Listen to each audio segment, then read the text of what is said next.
నాంపల్లిలోని forensic ల్యాబ్లో ఈరోజు అగ్ని ప్రమాదం జరిగింది. సో అగ్ని ప్రమాదం ఎట్లా జరుగుతుంది ఏంది అనే ముచ్చట కొన్ని షార్ట్ సర్క్యూట్తో జరుగుతుంది, లేకపోతే కొందరు కావలసుకొని చేస్తుంటారు.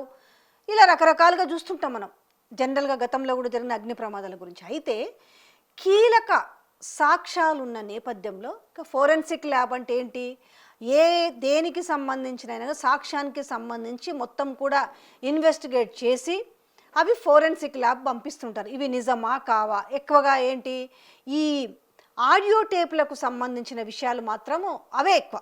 ఎందుకంటే జనరల్గా మాట్లాడేస్తారు, ఇది నా వాయిస్ కాదు అంటారు, నా వాయిస్ని ఎవరో మార్ఫింగ్ చేసిరో లేకపోతే డబ్బింగ్ చేసిరో అని మాట్లాడుతుంటారు. బాజాప్తా రెడ్ హ్యాండెడ్గా వీడియోలు బయటపడ్డా కూడా అవి మావి కాదు అంటుంటారు. ఇట్లాంటి నేపథ్యంలో ఏం చేస్తుంటారు, ఒరే ఇది నీదా కాదురా అయ్యా అని చెప్పేసి ఏం చేస్తారనంటే ఆ ఇన్వెస్టిగేషన్లో భాగంగా అవన్నీ కూడా ఫోరెన్సిక్ ల్యాబ్ పోతాయి. ఆ ఫోరెన్సిక్ ల్యాబ్ కోర్టులకు నివేదికలు ఇస్తుంటాయి. ఇది నిజంగానే ఎవరైతే మనము నేరస్తులు అంటున్నామో అతనికి సంబంధించిన వాయిసా కాదా, వీళ్ళు చెప్తున్నవి నిజాలా కావా, ఇట్లా దీన్నంతా కూడా నిగ్గు తేల్చాల్సిందంతా కూడా ఫోరెన్సిక్ రిపోర్ట్ ఇస్తుంటుంది. అయితే ఈరోజు అలాంటి ఫోరెన్సిక్ ల్యాబ్లోనే ఈరోజు అగ్ని ప్రమాదం జరిగింది. సో ఏం చెప్తారు, అగ్ని ప్రమాదానికి సంబంధించి సింపుల్గా షార్ట్ సర్క్యూట్ అయ్యింది అంటున్నారు. ఓకే, బాగానే ఉంది. కానీ అందులో ఈ ఫోరెన్సిక్ ల్యాబ్లో ఇప్పటి నుంచి కాదు ఎప్పటి నుంచి ఉన్న ఫైల్స్ ఉన్నాయి, అందులో చాలా కీలకమైన ముఖ్యమైన కేసులు కూడా ఉన్నాయి. అవి ప్రూవ్ అయితే ఖచ్చితంగా ఊచలు లెక్క పెట్టాల్సిన కేసు గురించి కూడా మనం ఇప్పుడు మాట్లాడుకుందాం. ఈ నేపథ్యంలో ఫస్ట్ అందరికీ గుర్తొస్తున్నది ఏంటిది, ఈ ఓటుకు నోటుకు సంబంధించిన, ఎందుకంటే ఆ రోజులు వాయిస్లు విన్నారు అంటే వీడియో ఉంది అండ్ ఆడియో ఉంది. ఆ వీడియోకు సంబంధించిన అంశమే మీకు అందరికీ తెలిసిన విషయమే. ఈరోజు కూడా ఎక్కడ కొట్టినా కూడా ఆ వీడియో కనిపిస్తుంటుంది. ఆ రోజు ఒక ఎమ్మెల్సీ గురించి ఏ రకంగా కొనుగోలు చేయాలనుకున్నారు ఓటు నోటిచ్చి అనే సందర్భం చాలా వైరల్ అయింది. ఆ సందర్భంలోనే ఇవాళ అక్కడున్న ముఖ్యమంత్రి కూడా సో ఆ రోజు నేను బ్రీఫ్డ్ మీ అన్నమాట, ఇది నాది కాదు అనొచ్చు, లేకపోతే ఈరోజు ఆ రోజు బ్యాగ్తో పోయిన వ్యక్తి అది నాది కాదు అన్నప్పటికీ కూడా అది ఫోరెన్సిక్ అయితే తెలుస్తుంది కదా, అక్కడ ఉన్న వ్యక్తి నిజమా కాదా, ఈ వాయిస్ నిజమా కాదా. సో ఆ కీలకమైన ఆధారాలు కూడా ఈ ఎఫ్ఎస్ఎల్ ల్యాబ్లోనే ఉన్నాయి. ఏది, ఈ ఎఫ్ఎస్ఎల్ కంప్యూటర్లోనే కీలక కేసుల సమాచారం ఉంది. అదొక్కటే కాదు, ఇక్కడే ఇప్పుడు ఏదైతే ఫోన్ ట్యాపింగ్ సంబంధించి మాట్లాడుకుంటున్నారు కదా, ఎవరెవరు ఫోన్లు రికార్డులు, ఈరోజు బయటకు చెప్తున్న మాట ఏంది, వాస్తవం ఏముందనేది తెలియదు. ఈ అంటే ఈ 2 ఏళ్ల నుంచి ఫోన్ ట్యాపింగ్ అంటే తెరపైకి తీసుకొస్తున్న ఈ ఫోన్ ట్యాపింగ్ సంబంధించి కూడా పలానా హీరోయిన్ మాటలు విన్నారట, లేకపోతే పలానా బిజినెస్ ఓన్ని టార్చర్ చేసిరు, అదే విని దాని ద్వారా ఆయన టార్చర్ చేసిరని కానీ, ఇట్లా రాజకీయ నాయకులు విన్నారని, ఇవన్నీ కూడా ఎక్కడ, ఇవన్నీ సాక్ష్యాలు ఉండాలి కదా, ఆ సాక్ష్యాలకు సంబంధించినవి కూడా అక్కడే ఉండాలి. ఎక్కడ, ఈ ఎఫ్ఎస్ఎల్ ల్యాబ్లోనే. అదొకటే కాదు, గతంలో ఈ ఎమ్మెల్యేల కొనుగోలుకు సంబంధించిన కీలక ఫైల్స్ ఇట్లా చెప్పుకుంటూ పోవాలంటే చాలా విషయాలన్నీ కూడా ఈ ఫోరెన్సిక్ ల్యాబ్లోనే ఉంటాయి. ఏది, అప్పట్లో జరిగిన ప్రత్యూష కేసు గురించి మొదలు పెట్టుకుంటే, సో నాకు తెలిసి ఒకవేళ విడిపోకపోయి ఉంటే ఆయేషా మీరా కానించి మొదలు పెడితే ఇట్లాంటివన్నీ కూడా ఈ ఫోరెన్సిక్ దాంట్లోనే ఉంటాయి. మరి ఇవన్నీ రోజు ఏమీ లేవు, అన్నీ కాలిపోయినాయి షార్ట్ సర్క్యూట్ సందర్భంగా. మరి ఏంటి, మరి ఇప్పుడు ఈ కేసుల సంగతి ఏంటి, ఇప్పుడు రకరకాల అనుమానాలు వ్యక్తం చేస్తారు. ఇది కూడా మళ్ళీ రాజకీయ పరంగానే, ఎందుకంటే ఏ జరిగినా కూడా అది రాజకీయ పరంగానే. ఎందుకంటే ఇవన్నీ కూడా ఈ మ్యాక్సిమం ఇందులో ఈ రాజకీయ నాయకుల కేసులు ఉంటాయి. ఈ కొన్ని ఇప్పుడు ఆయేషా మీరా లాంటి కేసు కావచ్చు, లేకపోతే కొన్ని కేసులు ఉంటాయి కదా, ఇవి ఎక్కడికి లింక్ పోద్దంటే మళ్ళీ అది రాజకీయ నాయకుల కాడికే పోతుంది. సో చాలా సాక్ష్యాలు అందులో ఇంపార్టెంట్ అన్నీ కూడా కీలకమైన డాక్యుమెంట్స్ అన్నీ కూడా దాంట్లోనే ఉంటాయి. ఈరోజు అవి పోయినాయి. ఇందులో రకరకాల అనుమానాలు. ఇప్పుడు ఏంటి, ఈ ఓటుకు నోటుకు సంబంధించిన ఇంపార్టెంట్ అయినది ఉంది కాబట్టి రేపు అది ప్రూవ్ అయితే ఆ సదరు వ్యక్తులు జైల్లో ఉండాలి కాబట్టి వాటిని లేకుండా చేయడానికి జరిగిందనేది ఒక అంశం. ఇందులో పోయిన వాటిల్లో జరిగేది మాటలు ఇంకా రేపటి నుంచి మనకు ఉధృతంగా వినిపించే మాటలు కూడా ఈరోజు నేను చెప్తున్నా.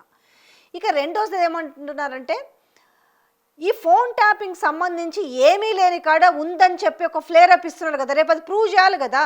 రేపు కేసు మెడకు చుట్టుకుంటుంది, ఎవరికి? ఈ ప్రభుత్వానికి చుట్టుకుంటుంది. ఏదో ఉంది ఇప్పటికీ అంటున్నారు. 2 సంవత్సరాల నుంచి కేసును కొనసాగిస్తున్నారు కదా, మరి ఎందుకు తేల్చలేదు? మీ దగ్గర ఉన్న ఆధారాలు ఏంటని రేపు ఇక సివియర్గా ఇప్పటికే కోర్టులు ప్రశ్నిస్తున్న నేపథ్యంలో రేపు సివియర్గా ఇది బాగా మెడకు చుట్టుకునే అంశం వస్తే ఏమీ లేనప్పుడు ఏం చేయాలి? అన్నీ ఉత్తుత్తువే క్రియేట్ చేసినప్పుడు ఇవి లేకుండా రేపు లేవు, అవి ఏమీ లేవు, మా దగ్గర ఉండే కానీ ఇవి షార్ట్ సర్క్యూట్ వల్ల ఇవన్నీ కూడా ఆధారాలు పోయినాయి అని చెప్పడానికి ఉపయోగపడుతుంది. ఇక రెండోది ఏంటిది? ఇదే ల్యాబ్లోనే ఎమ్మెల్యేల కొనుగోలుకు సంబంధించిన కీలక ఫైల్స్. మునుగోడు బై ఎలక్షన్స్కి ముందు కూడా మీరు చూసి ఒక ఫామ్ హౌస్లో బీఆర్ఎస్ ఎమ్మెల్యేలను ఏ రకంగా కొనుగోలు చేయాలనే ప్రయత్నం చేసిరు అనే దాని మీద పెద్ద ఎత్తున ఒక సంచలనమైన వార్తలు వచ్చిన నేపథ్యంలో ఇప్పుడు రేపు అది ప్రూవ్ కావాలన్నా కూడా ఆ ఫైల్స్ అన్నీ కూడా ఎక్కడ? ఆ కీలక సమాచారం అంతా కూడా ఈ ల్యాబ్లోనే ఉన్నాయి. ఈ నేపథ్యంలో ఈ ల్యాబ్ ఈరోజు షార్ట్ సర్క్యూట్ అయింది. ఇంత ఇంపార్టెంట్ అయిన ఫైల్స్ ఉన్న నేపథ్యంలో చాలా ఇంపార్టెంట్, ఇవి ఒక్కటే కాదు ఇంకా చాలా ఉన్నాయి. నేను చెప్పినా కదా, గతంలో ఆయేషా మీరకు సంబంధించిన, మరి ఇప్పుడు రాష్ట్రాలు విడిపోయినాయి కాబట్టి దాన్ని ఏమన్నా వాళ్ళు తీసుకెళ్ళిరా లేదనేది కూడా తెలియదు. చాలా ఉంటాయి, ఇంకా మనకు తెలిసినవి కొన్నే, కానీ నిగ్గుదేలని అంశాలకు సంబంధించిన క్రైమ్ కేసులకు సంబంధించినవి కూడా దీంట్లో, ఆర్థిక లావాలకు సంబంధించిన కేసులు కావచ్చు, ఈ క్రైమ్లో తేలని అంశాలు ఏవైతే ఉంటాయో కదా, సో వీటికి సంబంధించినవి కావచ్చు. టోటల్గా మనం చెప్తున్నాయి మనకి 3 మాత్రమే కనిపిస్తున్నాయి బాగా. ఎందుకంటే ఇవి రాజకీయపరమైన కేసులు కాబట్టి, ఒకటి ఓటుకున్నట్టు కేసు కావచ్చు, రెండోది ఈ ఎమ్మెల్యేల కొనుగోలు విషయంలో కావచ్చు, దెన్ మూడోది వచ్చేసి ఈ ఫోన్ ట్యాపింగ్కి సంబంధించి. ఈ 3 కూడా సంచలనమైన కేసులే. ఇలాంటి సందర్భంలో ఈరోజు ఇవన్నీ కూడా ఫైళ్ళు అన్నీ కూడా ఇంకంతే కదా, షార్ట్ సర్క్యూట్ అయిందంటే ఇంకా ఫైళ్ళన్నీ తగలబడిపోయినట్టే కదా. ఈ నేపథ్యంలో ఎవరెవరు బెనిఫిట్ కాబోతున్నారు, ఎవరెవరు తప్పించుకోబోతున్నారు, నేర పరిషత్కు సంబంధించిన ఫైళ్ళు, ఎవిడెన్స్, ల్యాబొరేటరీ మొత్తం ఇక్కడి నుండే ఆపరేషన్ జరుగుతుంది. ఏ ఫైల్స్ తగలబడ్డాయి ఇంకా స్పష్టత అయితే లేదు, కానీ ఇప్పటికైతే షార్ట్ సర్క్యూట్ అయిందన్నప్పుడు మనకు ఆ మంటలు ఇంతవరకు కూడా, ఇప్పుడు నేను ఈ వార్త చేసేటప్పటికి ఇంకా ఆ మంటలు అదుపులోకి రాలేదు కాబట్టి ఏమున్నాయో ఏవి లేవో ఇంతకైతే స్పష్టత రాలేదు. ఇవైతే అందులోనే ఉన్నాయి. ఏవి? ఈ ఓటుకునేటికి సంబంధించినవి కావచ్చు, తర్వాత ఎమ్మెల్యేల కొనుగోలుకు సంబంధించినవి కావచ్చు, ఈ ఫోన్ ట్యాంక్ సంబంధించినవి కావచ్చు.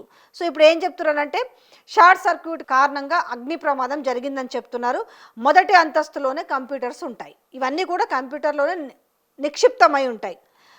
సో ఇప్పటికీ అది 5 ఫైర్ ఇంజన్ల సహాయంతో మంటలను అదుపు చేస్తున్నారు. ప్రమాదం జరిగినప్పుడు 4 ఉద్యోగులు ఉన్నారు. సో ఈ ప్రమాదం పసిగట్టి వాళ్ళందరూ కూడా ఇమ్మీడియట్లీ 4 బయటకు వచ్చేసారని, ఈ మంటలను గమనించి వాళ్ళు సురక్షితంగా బయటకు వచ్చారని తెలిపిన సెంట్రల్ జోన్ డీసీపీ శిల్పవల్లి. ఇది మరి రేపు దీన్ని ఈజీగా చేతులు ఏమన్నా దులుపుకుంటారా? సో దీనిపైన ఇప్పుడు ఏదైతే ఈ ల్యాబ్లో జరిగిన ఈ ఫైర్ యాక్సిడెంట్ పైన, ఈ ఫోరెన్సిక్ ల్యాబ్ ఫైర్ యాక్సిడెంట్ పైన ఎక్స్ వేదికగా బీఆర్ఎస్ వర్కింగ్ ప్రెసిడెంట్ కేటీఆర్ స్పందించిండు. ఓట్ ఫర్ నోట్ కేసుకు సంబంధించిన వాయిస్ రికార్డులను ఫోన్ ట్యాపింగ్ కేసులో కాంగ్రెస్ ప్రభుత్వము పట్టించిన తప్పుడు ఆధారాలను కప్పిపుచ్చుకోవడానికి ప్రయత్నంగా అనుమానిస్తున్నట్టు ఆయన తెలిపిండు. అంటే ఇందులో 2 ఉన్నాయి కాబట్టి అనుమానం కలుగుతుంది. ఒకటేమో ఈ ఓటుకు నోటు కోసుకు సంబంధించిన ఆధారాలు అక్కడే ఉన్నాయి, రెండోది ఈ ఫోన్ ట్యాపింగ్కి సంబంధించి తప్పుడు, ఎందుకంటే రియాలిటీ ఉండాలి కదా, రియాలిటీ వాళ్ళ దగ్గర తెలిసి ఉంటుంది. నిజంగానే వీళ్ళు ఆ రోజు ఫోన్ ట్యాపింగ్కి సంబంధించి నిజంగానే రియల్గానే ఉన్నాయా, రియల్గా ఉంటే ఇప్పటిదాకా ఈ 2 సంవత్సరాల పాటు ఈ కేసును ఎందుకు నడిపించుకుంటూ వస్తారు, నిజంగానే వీళ్ళు సినిమా వాళ్ళ మాటలు విన్నది కావచ్చు, లేదంటే ఇంట్లో కుటుంబ సభ్యుల వాళ్ళ పర్సనల్ ఫోన్కి సంబంధించినవి విన్నావని అంటున్నవి కావచ్చు, లేదంటే ఇట్లా బిజినెస్ మ్యాన్లని బ్లాక్మెయిల్ చేసినవి కావచ్చు, ఇవన్నీ నిజంగానే అందులో ఉన్నాయా లేవా. సో కాబట్టి రేపు మెడకు చుట్టుకునే అవకాశం ఉంది కాబట్టి ఏమన్నా జరిగిందా, ఇట్లా రకరకాల డౌట్లు అయితే వ్యక్తం చేస్తారు. ఎందుకంటే వాటిని భద్రంగా, ఇప్పుడు ఒకవేళ దాని మీద ఎవరు ఏ కుట్రలో కుతంత్రాలో ఏమన్నా చేసినా కూడా చాలా ఇంపార్టెంట్ ఎవిడెన్స్ ఆ కంప్యూటర్లలో భద్రపరిచి ఉన్నాయన్నప్పుడు వాటిని ఎంత జాగ్రత్తగా చూసుకోవాల్సినంత అవసరం ప్రభుత్వం పైన లేదా? అది 1 సంవత్సరమో 2 సంవత్సరాలు కాపాడుకునే పరిస్థితి కాదు కదా. ఎంత కాలమైనా కూడా అవి ఎప్పుడు ఏ టైంలో అవసరం వస్తాయో తెలియదు, ఏ కేసులకు ఏ ఇయర్లో వాటి హియరింగ్ ఉంటుందో తెలియదు, ఎప్పుడు దానికి సంబంధించిన శిక్ష పడుతుందో తెలియదు. అట్లాంటప్పుడు ఇప్పుడు ఈ ప్రూఫ్స్ అన్నీ కూడా, ఈ ఎవిడెన్స్ అన్నీ కూడా పోయినాయి అనుకోండి, కాల్ది బూడిద అయిపోతే పరిస్థితి ఏంటి? అయితే ఇక్కడ ఏంటంటే చివరిగా చెప్పొచ్చేది, ఇప్పటికైతే స్పష్టత రాలేదు. ఇప్పుడు 5 ఫ్లోర్లలో మంటలు అంటుకున్న నేపథ్యంలో ఫస్ట్ ఫ్లోర్లోనే ఈ కంప్యూటర్స్ అన్నీ ఉన్నాయి.